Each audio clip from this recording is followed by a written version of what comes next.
एक मोठी बातमी आहे। शिर्डीच्या साईबाबा संस्थानाला धमकीचा मेल आलाय। साई मंदिर हे भीषण पाईप बॉम्बनं उडवून देण्याची धमकी देण्यात आली आहे। अज्ञात व्यक्तीनं मेलच्या माध्यमातून ही धमकी दिली अशी माहिती आहे। काल सकाळी हा धमकीचा मेल आलाय। साईबाबा संस्थानासह शिर्डी पोलिसांकडून माहिती देण्यासाठी टाळाटाळ झाली।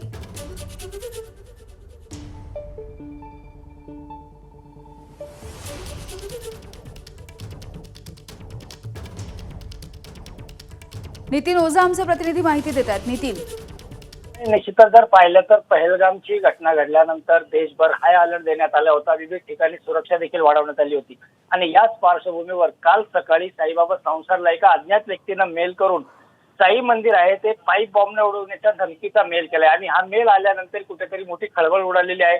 या सगळ्या संदर्भात पोलिसांनी कारवाई सुरू केली असून साई संस्थानचे जे सुरक्षा अधिकारी रोहिदास माळी यांच्या तक्रारीवर शिर्डी पोलीस ठाण्यात तक्रार देखील देण्यात आलेली आहे। मात्र एकूणच जर पाहिलं तर या सगळ्या घटनेबाबत किंवा या मेलबाबत साई संस्थान असेल किंवा पोलीस यांच्याकडून गुप्तता पाळण्यात येते।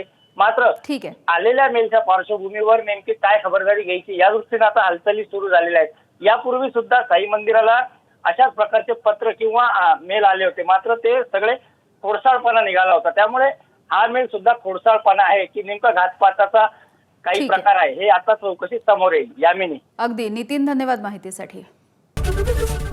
एबीपी माझा, उघडा डोळे बघा नीट।